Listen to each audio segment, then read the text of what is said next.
હાલો મિત્રો, આજે આપણે કાબર અને કાગડાની બાળ વાર્તા કરીશું. તો ચાલો આપણે એની શરૂઆત કરીએ. એક હતી કાબર, એક હતો કાગડો. બંને વચ્ચે દોસ્તી થઈ ગઈ. કાબર બચારી ભલી અને ભોળી હતી, પણ કાગડો હતો આળસુ અને ઢોંગી. કાબરે કાગડાને કહ્યું, કાગડાભાઈ, ચાલો ને આપણે ખેતર ખેડીએ. દાણા સારા થાય તો આખું વરસ ચણવા જવું નહીં પડે અને નિરાતે ખાઈએ.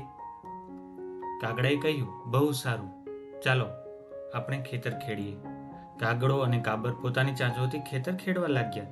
થોડી વાર થઈ ત્યાં કાગડાની ચાંચ ભાંગી ગઈ, એટલે કાગડો લોહારને ત્યાં ગળાવા ગયો. જતા જતા કાબરબાઈને કહેતો ગયો, કાબરબાઈ, તમે ખેતર ખેડતા રહ્યો, હું હમણાં ચાંચ ગળાવીને બહારથી આવું છું. કાબરે કહ્યું, ઠીક છે. પછી કાબરે તો આખું ખેતર ખેડી નાખ્યું, પણ કાગડાભાઈનો તો કંઈ પત્તો જ ન લાગે. એ તો પાછા આવ્યા જ નહીં.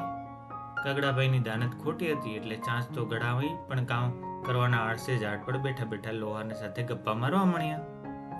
કાબર તો કાગડાની રાહ જોઈ થાકી ગઈ, એટલે કાગડાને બોલાવવા ગઈ.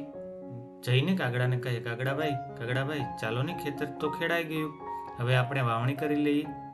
કાગડો કહે, ઠાગાઠૈયા કરું છું, સાંઠ ડુંગી ઘડાવું છું, જાઓ કાબરભાઈ, આવું છું.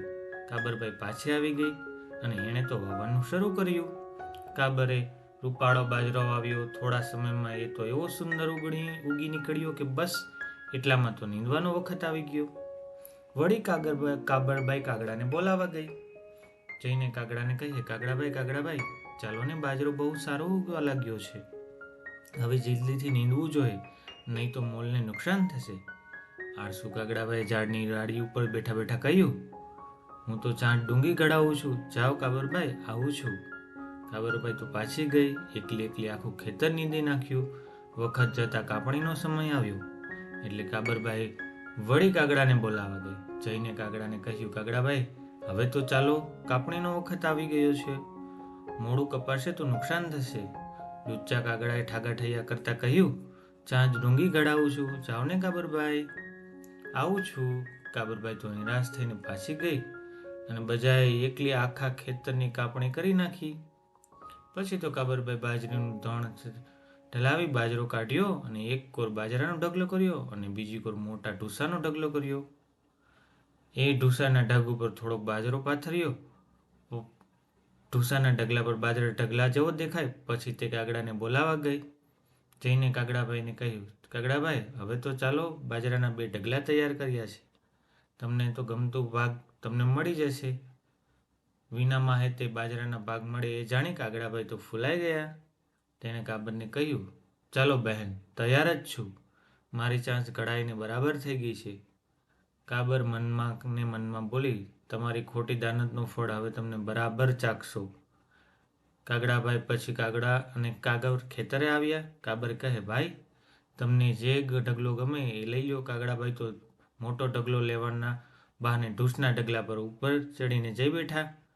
પણ જ્યાં બેસવા ગયા, ભાઈ સાહેબના પગ ખૂંચવા લાગ્યા અને કાન, મોંમાં બધામાં ઢૂસ ભરાઈ ગઈ અને કાગડાભાઈ મરણ પામ્યા. પછી કાબરબાઈ બધો જ બાજરો ઘેર લઈ ગઈ અને ખાધું પીધું ને મોજ કરી.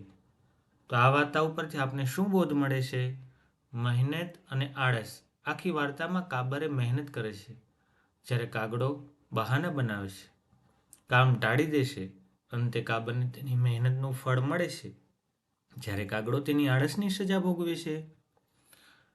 આ વાર્તા ઉપરથી બીજું પણ શીખવા મળે છે, વિશ્વાસ અને જવાબદારી.